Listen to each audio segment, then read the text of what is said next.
السلام عليكم ورحمة الله وبركاته. إن الحمد لله نحمده ونستعينه ونستغفره ونعوذ بالله من شرور أنفسنا ومن سيئات أعمالنا. من يهده الله فلا مضل له ومن يضلله فلا هادي له. أشهد أن لا إله إلا الله وحده لا شريك له وأشهد أن سيدنا نبينا محمدا عبده ورسوله. اللهم صل وسلم وبارك على سيدنا محمد وعلى آله وأصحابه أجمعين. سبحانك لا علم لنا إلا ما علمتنا إنك أنت العليم الحكيم. رب اشرح لي صدري ويسر لي أمري واحلل عقدة من لساني يفقه قولي. اللهم لا سهل إلا ما جعلته سهلا وأنت تجعل الحزن والصعب إذا شئت سهلا.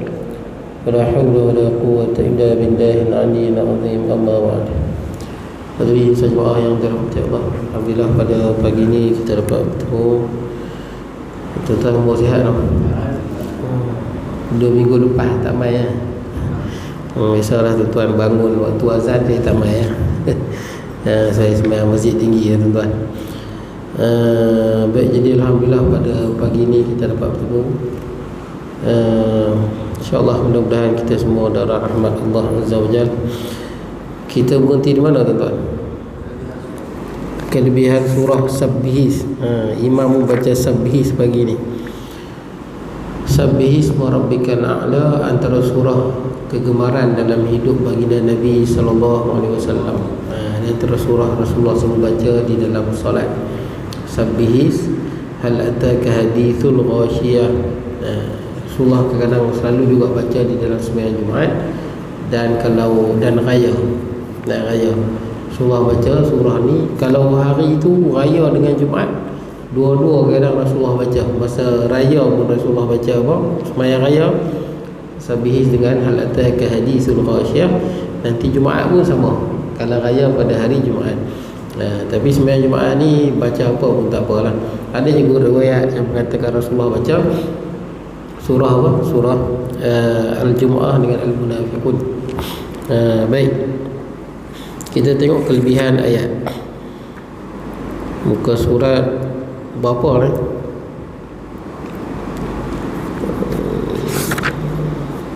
Hmm, 180. Kelebihan surah. Qala musannifu rahimahullahu ta'ala wa nafa'ana bi ulumi fid darain.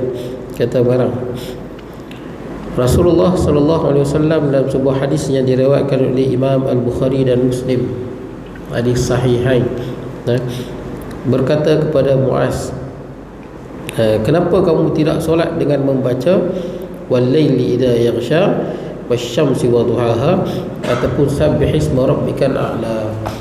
Kenapa Rasulullah sabda begini pada Muaz? Dia ada asbabul wurud, sebab di belakang ni. Sebab Muaz bin Jabal di sembahyang maghrib dibaca Al-Baqarah sampai ada orang mufaraqah panjang sangat. Maka Rasulullah tegur Muaz, dalam sembahyang berjemaah ni kalau nak baca panjang janganlah lebih daripada 3 surah ni. Hatta kalau kita baca Quran pun jangan panjang sangat. Bila kita jadi imam. Tapi kalau kita sembahyang seorang-seorang kat rumah, bacalah lagu mana pun, panjang mana pun tak apa. Tapi kalau berjemaah jangan panjang sangat. Agak-agak orang boleh ikutlah tuan-tuan. Baik. Sekumpulan ulama hadis, Imam Ahmad, Imam Muslim dan Imam Abu Daud, Tirmizi dan beberapa kitab sunnah yang lain meriwayatkan daripada Nu'man bin Bashir bahawa Nabi sallallahu alaihi wasallam membaca Sabbihisma rabbikal a'la dan hal ataka hadithul ghashiyah pada 2 hari raya dan pada hari Jumaat. Dan bila mana kedua-dua hari tersebut jatuh pada hari yang sama, baginda juga membaca pada kedua-duanya. Maksud dia raya jadi pada hari Jumaat. Kan pernah jadi macam tu kan? Dalam mazhab Syafi'i ni tuan-tuan, bila kita dah sembahyang Jumaat, sembahyang raya, Jumaat kena sembahyang ke tak kena? Kalau hari itu Jumaat raya, pagi kita sembahyang raya lah. Itu wajib main Jumaat ke tak wajib? Kalau dalam mazhab Syafi'i ni yang jauh, yang jauh gugurlah kewajipan tu. Kalau macam zaman dulu kita sebut nama Rasulullah, tuan-tuan, kalau jauh ni maksud dia sampai dia tak dengar azan lah. Adapun yang duduk di dekat, dia wajib juga, sebab Quran sebut ya ayyuhallazina amanu idza nudiya lis-salati min yaumil jum'ah. Maksud dia dengar azan. Termasuk juga kita kalau musafir, tuan-tuan, Jumaat wajib tak wajib? Musafir, kita musafir, kita duduk di Johor lah contohnya, kita musafir, kita wajib Jumaat ke tak wajib? Kita tengok dia, kalau kita bertolak hari Jumaat, lepas subuh wajib, betul tak? Lepas subuh wajib. Siapa yang dia sengaja, dia boleh je keluar hari lain, tapi saja dia pilih hari Jumaat supaya tak kena sembahyang Jumaat.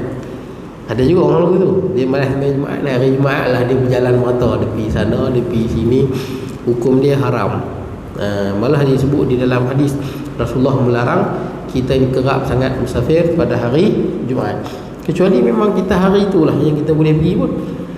Hari itulah yang kita boleh pergi pun. Ataupun kita kata, senang kata, kita musafir hari Khamis, kita balik hari Sabtu, jadi pada hari Jumaat tu kita musafir, betul tak? Sebab kita keluar pada hari Jumaat lagi, hari Khamis. Jadi Jumaat wajib tak wajib? Gugurlah kewajipan Jumaat tu, gugurlah kewajipan. Tapi kalau kita duduk dekat dengan azan, pergilah, betul tak? Nanti orang pelik pula, ni pasal pun tak pergi Jumaat. Baik, kalau di R&R orang tak boleh, betul tak, dalam perjalanan. Tapi yang pentingnya, tuan-tuan, kalau boleh pergi, kalau boleh pergi. Baik. Kemudian Imam Ahmad juga meriwayatkan di dalam Musnad hadis daripada Ubay bin Ka'ab, Abdullah bin Abbas, Abdul Rahman bin Abzi dan Aisyah Ummul Mukminin bahawa Nabi SAW selalu membaca di dalam solat witir, Qul huwallahu ahad, Qul ya ayyuhal kafirun, sabbih isma rabbikal a'la. Kalau kita baca lebih lagi, betul tak? Rakaat pertama kita baca sabbihis sembahyang witir, tuan-tuan. Rakaat kedua kita baca Qul ya ayyuhal kafirun. Rakaat ketiga Qul huwallahu ahad, Qul a'udzu birabbil falaq, Qul a'udzu birabbin nas. Pasal apa jadi macam tu? Dalam ni sebut Qul huwallahu ahad sebab ada beberapa riwayat. Jadi kalau tuan-tuan pergi mazhab Hambali, dia baca 3 jelah. Dia baca yang ni je. Pada rakaat yang ketiga dia hanya baca Qul huwallahu ahad. Mekah, Madinah, mazhab Hambali dia baca itu. Dalam mazhab Syafi'i ada riwayat yang lain, ada Rasulullah baca pada rakaat yang ketiga, Rasulullah baca Qul huwallahu ahad, Qul a'udzu birabbil falaq dengan Qul a'udzu birabbin nas. Ikut tuan-tuan lah, mana-mana pun sunat yang baca, tuan-tuan. Imam Ahmad meriwayatkan daripada Sayyidina Ali radhiyallahu anhu sebagai berkata, Rasulullah suka membaca, nampak? Rasulullah suka baca surah Sabbihisma rabbikal a'la. Kalau boleh kita hafal lah, tuan-tuan. Senangnya surah ni, tuan-tuan. Duduk atas kereta baca saat kita hafal. Pasal surah ni Rasulullah suka baca di dalam solat. Baik, kita tengok dia punya huraian. Allah terhindar dari segala kekurangan kudratnya, dan Allah membantu Nabi SAW menghafaz Al-Quran. Ini isi penting dia. Baik, Sabbihisma rabbikal a'la, sucikanlah nama Tuhanmu yang maha tinggi. Saya dah sebut kat tuan-tuan, tinggi di sini bukan maksud tinggi hissi. Hissi ni maksud dia, saya duduk sini, ada orang duduk tingkat 2, tingkat 5, ataupun langit pertama, langit kedua, langit ketiga. Bukan hissi. Hissi ni maksud dia secara apa? Fizikal lah, alam nyata lah. Tinggi di sini juga, tinggi di sini dipanggil tinggi maknawi. Tinggi maknawi. Tuan-tuan bisa dengar hadis kan? Ada seorang sahabat nama dia Muawiyah. Dia nak membebaskan hamba dia, Muawiyah bin Hakam, nak bebaskan hamba dia yang perempuan. Dia nak tahu Islam ke bukan Islam hamba dia. Jumpa Rasulullah, dan Rasulullah tanya pada hamba tu apa? Nak tahu dia Islam atau bukan Islam? Aina Allah? Saya dengar hadis kan? Di mana Allah? Aina Allah? Di mana Allah? Maka jawab hamba ni, fis sama. Allah atas langit. Fis sama. Hadis ni riwayat Imam Muslim. Di atas langit. Man ana? Siapa aku? Anta Rasulullah. kamulah Rasulullah sallallahu alaihi wasallam. Maka Rasulullah kata pada Muawiyah bin Hakam, ni bukan Muawiyah bin Abi Sufyan, Muawiyah lain, sahabat juga. A'tiqha fa innaha mu'minah, bebaskanlah dia sebab dia betul-betul perempuan, betul-betul beriman. Fa innaha mu'minah, betul-betul beriman. Soalan dia, aina Allah, di mana Allah? Dan budak putu jawab, di langit. Hadis ni masyhur tuan-tuan, terutama masuk universiti, perbahasan panjang pasal hadis ni. Di mana Allah? Dia kata di langit, fis sama. Jadi kita kalau orang tanya kita di mana Allah, kita nak jawab apa? Itu soalan dia. Dalam hadis ni jelas, aina Allah, fis sama. Jadi ulama bincang, bahas, mana pernah orang masuk Islam kita tanya Allah kat mana? Betul tak? Kalau orang nak masuk Islam, takkan kita kata orang kena kata Allah atas langit, Nabi Muhammad tidak sebut begitu. Kena faham hadis. Itu perbahasan hadis ni rumit. Kita ikut ulama lah, senang. Banyak rupanya hamba ni seorang yang pekak, tak dengar. Bila pekak, Rasulullah guna bahasa isyarat, tunjuk dia, tunjuk langit. Lepas tu tunjuk dia jadi tunjuk langit, tunjuk dia. Sebab dia pekak, tuan-tuan. Tunjuk langit tu, bila perawi tengok kisah tu, maka perawi meriwayatkan dengan banyak cara. Ada yang kata aina Allah, ada yang kata apa, atasyhadu an la ilaha illallah. Ada juga, ada kaum mesti bahawa Allah itu suruh Allah, Allah itu Tuhan dan Muhammad itu suruh Allah. Banyak riwayat. Jadi ceritanya tuan-tuan bukan yang tu. Ceritanya dia pasal dia apa? Pekak. Jadi Rasulullah guna apa? Guna bahasa isyarat. Jadi sahabat yang tengok itu dimeriwayatkan dengan bahasa. Baik. Jadi tuan-tuan, Imam Nawawi rahimahullah, kan dia ada kitab syarah Sahih Muslim. Dia syarah hadis ni bukanlah tanya di mana Allah tu bertempat hissi, secara hissi Allah atas langit, zat di atas langit, tetapi ini soal anil makanah. Dia makan wal makanah. As-soal anil makan, tanya tempat. Ini mustahil Allah Ta'ala bertempat. Allah Ta'ala yang menjadikan segala-galanya. Jadi soalan di sini apa? As-soal anil makanah, soalan tentang kedudukan, ketinggian, keagungan Allah. Kalau kita ketahui dia hebat, dia tinggi daripada aku lagi. Tinggi bukan maksud tinggi apa? Tinggi darjat, kedudukan, kehebatan. Kalau orang hina kita kata apa? Dia bawah tapak kaki aku lah. Padahal dia bukan bawah tapak kaki pun, tapi kita nak kata bahasa tu, darjat dia hina. Jadi fis sama ni makanah, ketinggian. Hatta tuan-tuan, jin kan, jin ada, betul tak? Jin dia duduk di alam mana tuan-tuan? Alam ni ya, betul tak? Kalaulah kita ada satu alat yang canggih, boleh kesan jin ke tak boleh tuan-tuan? Alat canggih, katakan ada jin depan ni, boleh tak kita kesan jin tu? Tak boleh. Jin dia bukan hulul, dia dalam istilah kan, hulul ittihad. Allah Ta'ala mustahil hulul dan ittihad. Hulul ni maksud dia Allah serap pada sesuatu, serap dalam badan, serap dalam masjid, serap dalam pokok, itu hulul. Mustahil bagi Allah. Siapa yang etikat hulul, sesat dia. Sebagian ahli mutasawwifah kata Allah masuk dalam badan dia, menyerap, sesat. Dan mustahil juga Allah ittihad. Ittihad ni apa? Macam tuan-tuan bancuh gula dengan melo, dia bersatu padu terus zat dia dengan sesuatu. Allah Ta'ala tidak hulul, tidak juga ittihad. Jin kalau duduk depan kita tuan-tuan, dia hulul ke ittihad? Maksud dia dengan udara apa semua ni? Dia bukan juga tuan-tuan. Jin ni alam ni. Sebab tu kita tak boleh kesan. Kalau asap kita boleh lah kesan, asap ke habuk ke. Tapi kalau jin tak boleh, dia di alam dia. Jadi Allah ni tuan-tuan, macam mana kita nak faham tuan-tuan? Kita tak boleh guna konsep masa dan ruang. Sebab masa dan ruang Allah yang jadikan. Allah Ta'ala maha suci daripada tempat dan masa. Baik. Jadi tuan-tuan, tinggi di sini makna dia apa? Tinggi kedudukan dan keagungan. Itu maksud dia. Sabbihisma rabbikal a'la, sucikanlah nama Tuhanmu yang maha tinggi. Baik, kemudian alladzi khalaqa fasawwa, yang mencipta dan menyempurnakan, jadikan sesuatu, dan Allah lah yang menyempurnakan segala makhluk yang tuan-tuan tengok ada di muka bumi ni. Walladzi qaddara fahada, dan yang menentukan kadar masing-masing dan memberikan petunjuk. menentukan kadar masing-masing. Bagaimana rupa manusia, rupa harimau, bagaimana dengan rupa singa, Allah yang menentukan kejadian makhluk-makhluk dia. Fahada, dan menunjuk, memberi petunjuk. Walladhi akhrajal mar'ah, dan yang menumbuhkan rumput rampai. Kat dunia ni ada rumput tumbuh, Allah yang menumbuhkan dia. Baik, kemudian faja'alhu ghutha'an ahwa, kami lalu dijadikan rumput rampai itu kering kehitam-hitaman. Nak bagi tahu rumput ni pun sampai satu saat dia akan kering, tumbuh rumput lain. Itulah alam macam manusia, tuan-tuan. Jadi kita lah, kalau Quran banyak kali sebut ni. Dan ni kita hidup atas dunia, tuan-tuan.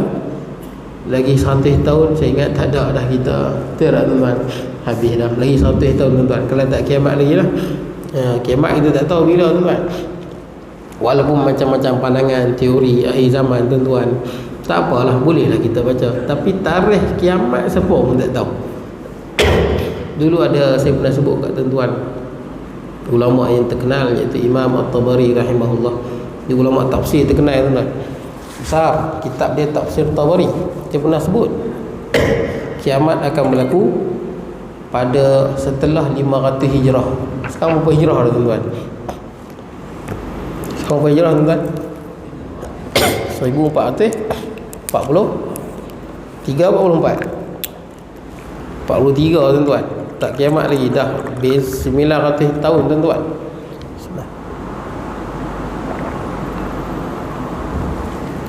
Setelah 900 tahun belum kiamat lagi. Lah ni kalau tuan-tuan rajin tengok orang yang duk kaji eskatologi, dengar kan eskatologi, ilmu akhir zaman. Ada orang dia sangat taksub dengan ilmu ni. Boleh je mengkaji, tuan-tuan. Ilmu eskatologi ni bukan kita je umat Islam, Kristian pun ada, Yahudi pun ada. Dalam kitab dia kitab Taurat, Injil, dia sebut cerita akhir zaman. Macam cerita Lord of the Ring. Tuan-tuan tengok cerita Lord of the Ring dulu. Yang macam macam raksasa tu kononnya Ya'juj Ma'juj lah, konon depa lah. Baik, jadi tuan-tuan, ilmu eskatologi ni baguslah kaji akhir zaman. Tapi kita ni kena berpada-pada seperti mana yang disebut di dalam hadis Nabi sallallahu alaihi wasallam. Itu cukup, tuan-tuan. Sebab kadang-kadang orang mengaji akhir zaman ni bila dia pergi jauh lagi, termasuklah tuan-tuan yang vaksin ni juga naknya agenda Dajjal juga. Semua Dajjal, tuan-tuan. Dia tak boleh tengok pelik sikit, semua Dajjal. Lain sikit Dajjal. Ini pun haru biru jugalah, tuan-tuan. Jadi, tuan-tuan, dalam ilmu eskatologi ini memanglah ni yang famous di kalangan, saya tengok di internet, dia ambil pandangan Imam Suyuti, kemudian Imam Ibn Hajar Al-Asqalani yang kata kiamat mungkin setelah 1500 tahun. 1500 tahun umur umat ni, 1500 tahun. Dan ni banyaklah dia berpegang. Pasti ke, tuan-tuan? Belum tentu. Pasal kiamat ni siapa, tuan-tuan? Hanya Allah yang tahu. Tapi kita dekat-dekat kiamat dah, tuan-tuan. Dekat. Macam mana kita nak kata dekat tak dekat? Tuan-tuan nak tahu dekat tak dekat, tuan-tuan kena tengok umur bumi ni berapa. Umur bumi ni, usia bumi ni kalau ikut kiraan sains lah, tuan-tuan, berdasarkan fakta dia berapa umur dunia, tuan-tuan? 4.5 bilion tahun. Lama. 4.5 bilion tahun. Kalau kita kata lagi 1000 tahun kiamat pun, tuan-tuan, 1000 tahun nisbah pada 4.5 bilion, macam tak ada apa. Betul, tuan-tuan? Nisbah. Tuan-tuan faham tak? Kalau saya ada duit 4 bilion, saya ada duit 4 bilion, tuan-tuan bagi saya 10,000, banding dengan 4 bilion, ada kesan ke tak ada, tuan-tuan? Macam tak ada apa. Betul tak? Macam tuan ayang lah ni, tuan-tuan titik je, macam tak ada apa. Saya ada 4 bilion. Banyaklah 4 bilion ni, tuan-tuan. 4.5 bilion, lebih kurang berapa? 4,500 juta. Banyak tu. Kalau ada 500 juta pun banyak lah. Saya ada 4,500 juta. Tuan-tuan bagi 10,000, tak naik macam tuan-tuan titik layak. Itu usia dunia. Kalau ditakdirkan kiamat lagi 1000 tahun pun masih lagi dekat. Masih lagi dekat dibandingkan dengan usia dunia. Wallahualam. Sebab tu tentang hari kiamat detail kita tak tahu. Yang pasti kiamat ada, tuan-tuan. Kiamat. Dan kiamat datang dalam keadaan tuan-tuan tak sangka. Itu penting. Itu Quran sebut, la ta'tikum illa baghtah. Kiamat tak datang kecuali dalam keadaan semua manusia tak sangka. Kalau tuan-tuan masih lagi agak, mungkin lusa kiamat, mungkin yang itu bukan tuan-tuan. Prinsip kiamat bukan lagu tu. Quran sebut la ta'tikum illa waqtah, itu prinsip kiamat. Siapa boleh agak okey kita nak dekat kiamat lagi 2-3 tahun kiamat, yang tu boleh kata mengarut dah tuan-tuan. Cukup sekadar kita mengaji tanda-tanda kiamat. Bila kiamat hanya Allah yang tahu. Memadai tuan-tuan. Sebab tu waktu Rasulullah, orang kafir duk tanya Rasulullah bila kiamat, bila kiamat, mengganggu hati Rasulullah. Kalau mesti Rasulullah bagi tahu bila kiamat, bagi tahu bila kiamat, maka Rasulullah minta kepada Allah bila tarikh kiamat, nak bagi tahu. Rasulullah kata Allah dalam surah An-Nazi'at, fima anta min zikraha, siapakah kamu wahai Muhammad nak sebut bila kiamat? Nabi Muhammad pun tak boleh. Jibril pun tak tahu. Jibril tanya Rasulullah, mata sa'ah, bila kiamat? Apa kata Rasulullah? Mal mas'ulu anha bi'a'lamu minas sa'il, bukanlah orang tanya aku ni lagi tahu padahal Jibril pun tak tahu. Bukan sekadar Jibril tuan, siapa yang tiup sangkakala? Malaikat tiup sangkakala kan, Israfil. Sebut dalam hadis waktu Rasulullah lahir, Israfil dah letak mulut dia di trompet dah. Tapi masa manusia dengan masa akhirat ni tuan-tuan tak boleh kiaskan tuan-tuan. Betul tak? Sehari macam 1000 tahun. Masa ni relatif. Macam kata Albert Einstein, kalau kita kalau mulut tak kat trompet tu, lagi 2-3 minit tiup. Itu kalau masa kita. Malaikat, kalau tuan-tuan tengok malaikat di langit, ada yang rokok dah berpuluh ribu tahun. Betul tak? Di ibadah macam kita tuan-tuan. Ada yang rokok beribu tahun, ada yang naik tidak beribu tahun, ada yang duduk antara sujud beribu tahun. Dia pun tak tidur. Pasal malaikat, dia rokok beribu tahun, dia tak sakit pinggang tuan-tuan. Kita kalau imam rokok lama, jadi apa tuan-tuan? Jatuh bawah lah tuan-tuan, si sakit pinggang. Malaikat dia tak ada apa. Ribu tahun tu masa dia macam tak ada apa. Dia tak penat, dia tak letih. Tuan-tuan jangan bayangkan malaikat Israfil tu pada zaman Rasulullah letak mulut di trompet, dahi dah berkerut, mata tengok ke arash. Israfil ni malaikat yang paling besar. Mata tengok dia arah. Bila mata yu'mar bin nafri, bila diarahkan tiup. Kalau kita ya lah tuan-tuan, kalau letak mulut kat trompet 2-3 jam, bila nak tiup ni? Itu kalau kita. Jadi tuan-tuan, senang kata hari kiamat, mengaji tanda-tanda kiamat, ya banyak yang dah berlaku. Tapi nak pergi terus kepada kiamat akan berlaku pada tarikh sekian, saya ingat itu dah agak keterlaluan tuan-tuan. Hatta Rasulullah pun Allah Ta'ala kata, fima anta min zikraha, siapa kau wahai Muhammad untuk sebut bila kiamat? Ini kerja Allah Azza wa Jalla. Innama anta munzir man yakhshaha, kerja hang wahai Muhammad hanyalah semata-mata memberi peringatan tentang hari kiamat. Itu kerja kita tuan-tuan. Kadang-kadang orang dia dah cross the border tuan-tuan, cross, dia lebih. Oh kiamat masa ni, kiamat masa ni, yang tu Dajjal ni, Ya'juj Ma'juj, dia cross the border, lebih pada Quran dan hadis. Ni satu kesilapan tuan-tuan. Baik. Kemudian Allah menjadikan, kita kata lah tuan-tuan lagi 100 tahun kalau tak kiamat lah tuan-tuan.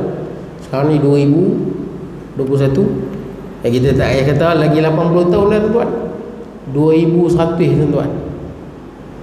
Kita agak tuan-tuan hidup lagi lah tuan-tuan. 2100 lagi 80 tahun. Tuan-tuan nyebut lah. Cik Imam dah ni umur 60 Imam. Betul Imam? Pun 66. Sihat. Sebab duk gali kumur. Betul? Kuat tuan-tuan Imam. Saya nampak macam bawah 50-an. Sihat walafiat. Tak ada sakit apa. Kalau tambah lagi 80 tahun? 94 tu tak boleh lawan lah. 66 campur 80. Ui, tua. 146. Susah kot tu. Tak boleh kot. Betul tak? 2100 saya ingat tak ada dalam kubur lah kita ni. Cuma tak tahu kat mana je. Betul tak? Kubur mana kita duduk ya. Tapi mati. Saya kalau pergi mengajak mana-mana, orang umur 70, 60 60, 70, tanya kawan ramai lagi tak? Kawan ramai tak ada dah ustaz. Kalau umur 80 tu lagilah ramai. Berapa orang ramai dah tak ada. Nah, kita ambil pelajaran tuan-tuan ni. Sebab tu jadikan dunia begitu. Nah, hatta rumput rampai pun begitu, supaya kita ingat akan habis masa kita, datang generasi yang lain. Jadilah kita orang yang baik. Baik, kemudian tuan, kami akan sanuqri'uka afala tansa, kami akan bacakan Quran kepadamu wahai Muhammad, maka kamu tidak akan lupa. Ayat ni turun nanti dia jelas sebab Rasulullah risau bila Jibril baca Rasulullah ikut, Jibril baca Rasulullah ikut. Satu Quran begitu. Makna dia dalam memahami Quran ni Rasulullah berusaha. Konsep berusaha ni konsep yang ada pada manusia. Atas nama manusia kena berusaha. Sampai Rasulullah ni Jibril tak ada Nabi baca lah, takut lupa. Maka Allah Ta'ala kata, kan dia apa? Risau lupa. Allah Ta'ala menegur, la tuharrik bihi lisanaka lita'jala bih. Inna alaina jam'ahu wa qur'anah. Surah Qiyamah. Janganlah tergesa-gesa menggerakkan lidahmu untuk menguasainya. Inna alaina jam'ahu wa qur'anah. Kamilah yang yang mengumpulkannya di dalam dada kamu dan menjadikan kamu boleh baca. Ayat ni pun sama. Maksud dia bila mengaji ni Rasulullah dengan Jibril ni, tunggu Jibril habis baca dulu. Jibril habis baca baru apa? Ikut. Kan baca Quran kan, Jibril habis baru ikut. Begitu tuan-tuan. Baik. Kemudian, kecuali kalau Allah yang mengkehendaki, illa masya Allah. Kalau ada Rasulullah terlupa tu, itu dalam kehendak Allah Azza wa Jalla. Baik. Sesungguhnya dialah yang mengetahui yang terang dan yang tersembunyi. Allah Ta'ala tahu semua. Ilmu Allah ni meliputi semua, termasuklah zat Allah. Kita zat Allah tentang mengaji tauhid tak tahu, betul tak? Siapa yang mengaji tauhid tak tahu zat Allah, semua tak tahu. Hatta Nabi yang dipanggil muqarrabin, Nabi-Nabi yang terdekat dengan Allah, dan malaikat yang muqarrabin, malaikat yang dekat dengan Allah. Nabi yang paling dekat dengan Allah Nabi Muhammad lah sallallahu alaihi wasallam, sampai bertemu di atas arash. Walaupun Allah Ta'ala tidak berhajat pada tempat, Allah Ta'ala tak terikat dengan masa dan ruang. Rasulullah tempatnya di atas arash, Allah Ta'ala tidak bertempat. Dan apa? Jibril, malaikat paling dekat dengan Allah. Tapi tuan-tuan, hatta Rasulullah dan Jibril pun tak tahu hakikat zat. Tak tahu. Tengok-tengok dah. Kiamat dia tengok. Ini pegangan ahli sunnah wal jamaah. Kalau Mu'tazilah dia kata tak boleh, sebab jelah kalau tengok nanti beruang, mesti ada arwah, betul tak? Dia merepek, dia ingat tengok Allah macam saya tengok tuan-tuan. Mana boleh banding macam tu? Saya tengok tuan-tuan memanglah mestilah ada arwah, mesti ada tempat, mesti ada apa sudut tertentu. Tengok Allah mana boleh kias macam tu? Itu kesilapan, kita suka kiaskan Allah dengan makhluk. Tengok Allah lagu mana Allahu alam. Kenapa pun tengok Allah? Tengok pula di syurga, bukan kat dunia. Baik, jadi tuan-tuan, tengok ya, hakikat tak tahu. Macam kita tahu kita punya kulit kan, kita ada kulit, ada tulang, ada darah, ada daging, ada hitam, ada putih. Kita tahu dalam badan kita ada 70%, lebih kurang 70% adalah air. Tapi zat Allah tuan-tuan, siapa pun tak tahu. Tengok-tengok tak? Ya, kiamat nanti seluruh ahli syurga tengok, itulah sebesar-besar nikmat. Kita tengok sangat indah, tapi bagaimana zat Allah, hakikat hanya Allah yang tahu. Tuan-tuan tak boleh fikir tuan-tuan. Jangan cuba fikir tuan-tuan. Bila kita fikir, dia merepek. Pasal apa tuan-tuan? Dia akan jadi gila isim. Gila isim ni dia ada yang betul, ada yang tak betul. Gila isim yang betul ni, gila isim ni gila nama tuan-tuan. Gila nama. Isim tu nama. Gila, dia macam gila dengan Allah tuan-tuan. Gila macam mana tuan-tuan? Maksud dia, tuan-tuan, ni hak betul lah. Gila isim. Kita dulu masa kita apa, muda-muda sebelum nikah tuan-tuan, kita minat dengan seorang perempuan kan. Lah ni bahasa budak-budak dia panggil apa?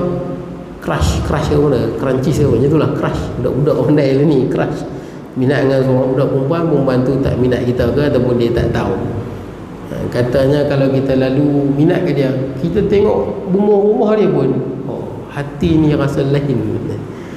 Tengok kasut dia pun rasa sejuk, minat kat dia tuan-tuan.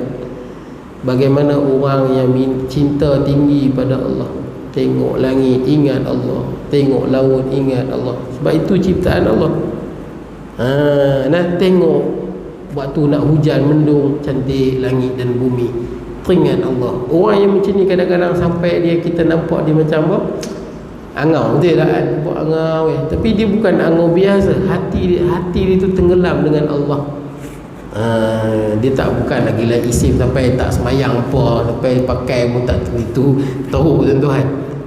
Itu kadang-kadang orang panggil gila macam itulah. Sangat cinta pada Allah sampai hidup dia ni penuh dengan Allah di dalam hatinya. Ini tinggi tuan-tuan. Satu lagi gila isim yang kita nampak tu lah, itu tak betul lah tuan. Kenapa kita tak boleh fikir mesti Allah? Apa hakikat Allah? Allah Ta'ala kat mana? Allah Ta'ala buat apa? Allah ni daripada apa? Tuan-tuan memang tak boleh fikir tuan-tuan. Sebab yang menjadikan akal ni Allah. Dan Allah Ta'ala telah jadikan akal ni ada batasan. Sebab tu tak boleh fikir. Tuan-tuan ingat kisah Nabi Musa dengan Nabi Khadir kan? Naik kapal sebelum Nabi Khadir buat lubang tu.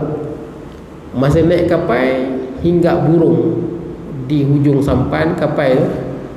Dia minum air laut, burung tu terbang. Khadir alaihi salam berkata kepada Nabi Musa alaihi salam, begitulah perumpamaan ilmu manusia dengan ilmu Allah. Ilmu manusia ni yang dia minum tu, burung terbang. Itulah ilmu biologi, fizik, kimia, konsep apa? Metafizik, dimensi, ruang, space and time yang kita boleh kira XY apa semua ni. Itu je. Sebab tu kita tak boleh guna konsep yang kita faham kat dunia ni. Kita nak cuba kaji Allah, memang tak boleh. Dia ada batasan. Hatta roh pun tuan-tuan, roh, mana tahu roh? Roh tuan-tuan kat mana roh orang mati? Roh orang mati kita dah lepas dah, kalau tuan ingat surah Mutaffifin, kalla innal kitabal abrar rafi aliyyin, kalla innal kitabal fujjar lafi sijjin. Kita lepas dah. Ulama tafsir sebut roh orang yang baik berada di Illiyin. Dia mati, malaikat tanya soalan, muka lagi tanya soalan. Lepas habis soalan, kalau dia orang baik, roh dia akan ditempatkan di Illiyin. Kalau dia yang jahat, roh dia akan ditempatkan di Sijjin. Mana Sijjin ni? Dalam bumi tu. Dalam bumi tu kan Sijjin tu, lapisan bumi yang ketujuh panas tu. Situlah tempat kumpulan roh-roh orang yang nasib tak baik ya. Sama ada jahat ataupun fasik, duduk dalam bumi tu panas. Orang baik dalam syurga. Tapi tuan-tuan, waktu malam Isra' dan Mi'raj, Rasulullah langit pertama jumpa siapa? Nabi Adam. Betul tak? Nabi Adam alaihi salam. Tengok belah kanan Nabi Adam ada bayang-bayang hitam banyak. Belah kiri pun sama. Yang belah kanan tu apa? Roh-roh anak cucu Adam yang masuk syurga. Roh. Yang belah kiri yang masuk neraka lah. Tapi kita baca hadis, kat mana roh sebenar ni? Dalam hadis lain sebut kita sunat pergi ziarah kubur. Sebab tuan-tuan dalam hadis sebut, bila tuan-tuan pergi ziarah kubur, yang dalam kubur tu kenal tuan-tuan, dia kenal. Dan dia seronok tuan-tuan, dia seronok. Sebab tu tuan-tuan kalau ada mak dan ayah dah meninggal, sunat ziarah. Walaupun tuan-tuan dah buat tahlil selalu, tahlil buat apa, wakaf, sedekah atas nama dia, tapi free ziarah. Sunat tuan-tuan. Hatta Rasulullah pun galakkan kita ziarah dia, betul tak? Manzarani, siapa yang ziarah aku di Madinah, di kubur Rasulullah setelah kewafatan Rasulullah, wajabat lahu syafaati, wajib baginya syafaat. Rasulullah suka kita ziarah dia. Kalau ada duit pergi ziarah tuan-tuan. Di mana? Di Madinah tu kan, ziarah sunat, ziarah makam Rasulullah sallallahu alaihi wasallam. Tapi niat pertama mestilah kita nak pergi Masjid Nabawi ya tuan-tuan. Niat yang kedua. Tapi Rasulullah suka kita niat begitu untuk ziarah Rasulullah. Sama mak ayah kita. Kita kalau hidup-hidup ni, anak bagi kita sebulan 5,000, udah banyak. Kita nak buat apa pun tak tahu. Anak ni 5,000, anak ni 1,000, anak ni 3,000. Tapi seorang pun tak beli. Saya ingat mungkin kita pun rasa sunyi tuan-tuan. Itu orang kubur tuan-tuan. Itu sunat ziarah kubur. Pergi ziarah, dia kenal, sampai anak aku dah 10 tahun tak main. Hari ni main pasal buang tabiat. Ini pun pelik tuan-tuan. Tapi dia suka tuan-tuan. Ini sebut dalam hadis, dia kenal. Dan dia gembira tuan-tuan. Kalau ramai penghuni kubur tu, anak dia duduk main baca Quran, dia bangga tengok main anak aku.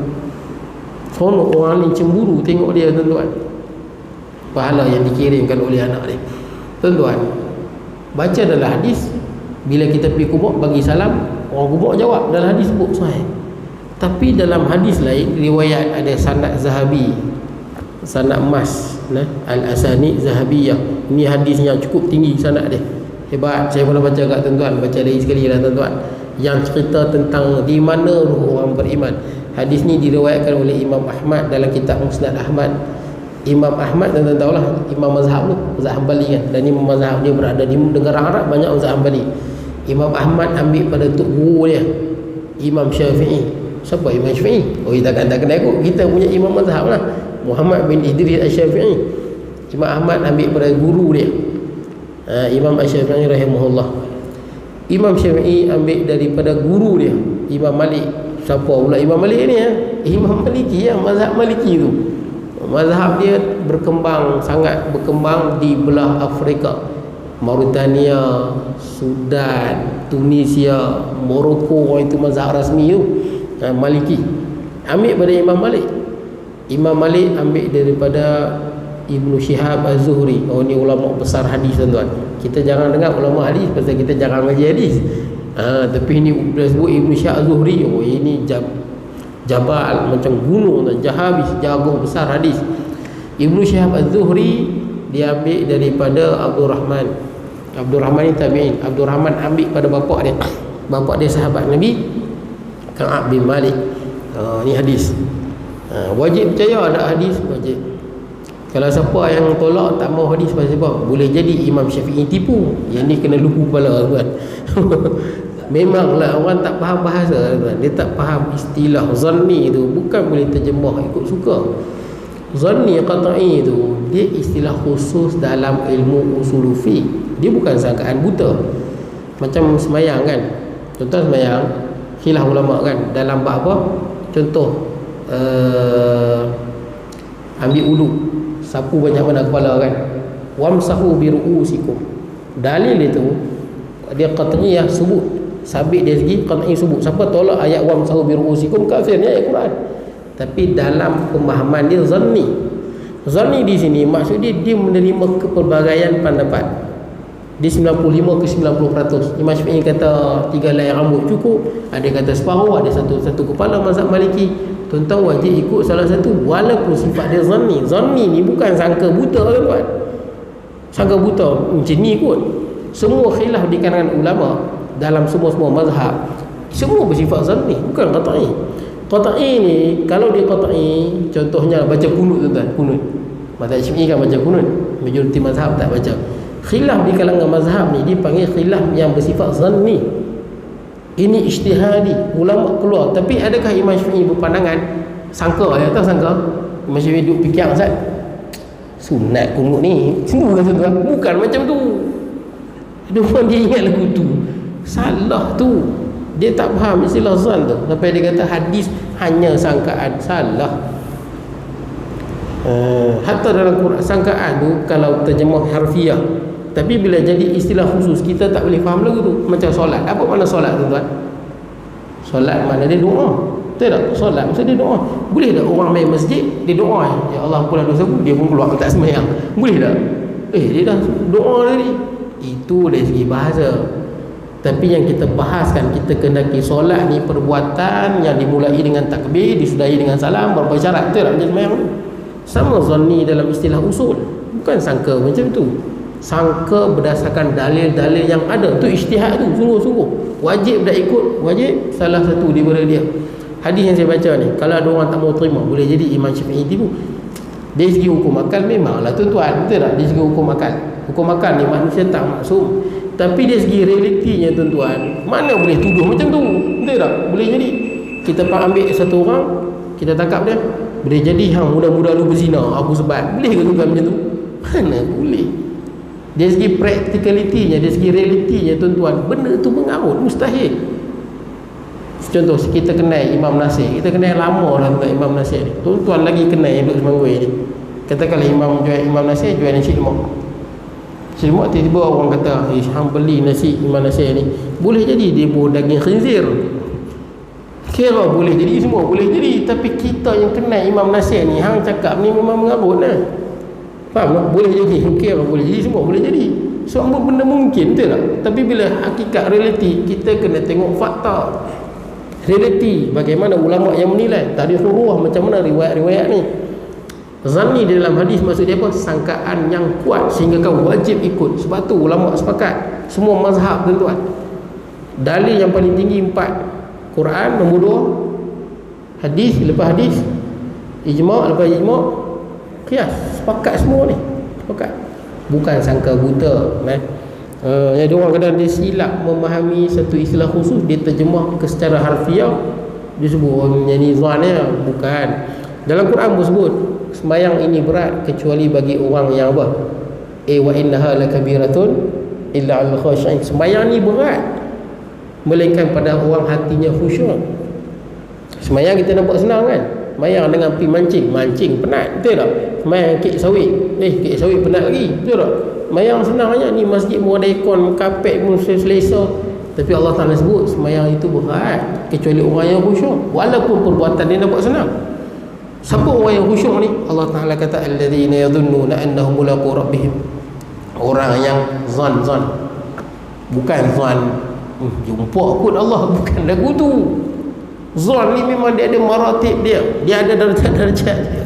Mana boleh terjemah lagu tu? Zan di sini maksud apa? Sangkaan yang kuat yang menyerupai keyakinan. Dia sangka sungguh-sungguh. Panggil zan rajih. Dia akan bertemu dengan Tuhannya. Boleh kan? Jadi jaga-jaga dengan istilah zan tu. Dia bukan istilah biasa, itu istilah usul. Baik tuan-tuan, kadang orang tersilap. Tuan-tuan, saya lupa, saya habiskan hadis dia tuan-tuan, yang daripada Imam Ahmad, Imam Syafi'i, Imam Malik, Ibn Zuhri, Abdul Rahman daripada Muhammad Ka'ab bin Malik. Apa kata Rasulullah? Nasamatul mu'min ta'irun ya'liqu fi syajaratil jannah hatta yurji'ahu Allah ila jasadihi yaumal qiyamah. Hebat hadis ni. Maksud dia apa? Rasulullah kata ruh-ruh orang yang beriman yang mati ni sahabat-sahabat kita yang mati belakang ni, yang mana yang baik. Nah, dia orang yang baik taat pada Allah, betul akidah dia, betul fiqh dia, betul amalan dia. Lepas tanya soalan, roh dia akan berada di syurga seperti burung di pokok-pokok syurga. Roh-roh yang beriman seperti burung di pokok-pokok syurga. Hatta yurji'ahu Allah ila jasadih, sehingga Allah kembalikan roh dia ke jasadnya yaumul qiyamah, pada hari kiamat. Jelas roh orang yang beriman akan duduk dalam syurga di pokok-pokok. Hadis ni sahih tak tuan-tuan? Oi, sahih sungguh lah tuan-tuan, sahih yang tinggi. Kalau ada orang tak mau terima, boleh jadi tipu. Yang ni saya tak tahu main mana-mana. Baik, jadi tuan-tuan, kalaulah orang kita kenal yang baik pun kita rasa mustahil tipu. Ulama hadis beratus kali ganda tuan-tuan, mustahil. Baik, jadi tuan-tuan, bagaimana tuan-tuan? Hadis ni sebut jelas roh orang yang beriman di mana? Di dalam syurga. Tadi sebut bagi salam, dia jawab salam.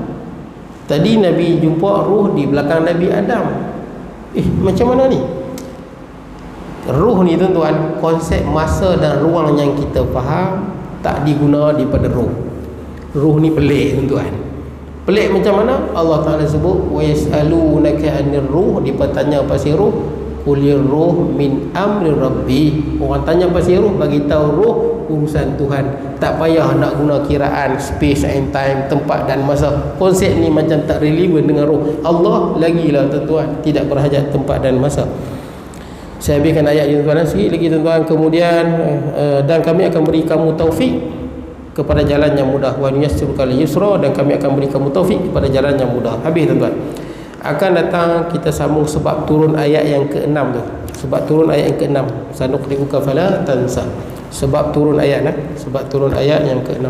Cukup sekadar tu, saya mohon maaf kalau kekurangan dan sebagainya. Aku qauli hadza wa astaghfirullahal azim li wa lakum sa'il muslimina wal muslimat minna wal mu'minat. Bismillahirrahmanirrahim. Allahumma ja'al jam'ana hadza jam'an marhuma wa tafarruqana min ba'dihi tafarruqan ma'suma wa la taj'al minna syaqiyyan wa la mahruman wa la matula. Sallallahu nabiyina Muhammad wa ala alihi wa sahbihi wa baraka sallam. Alhamdulillah.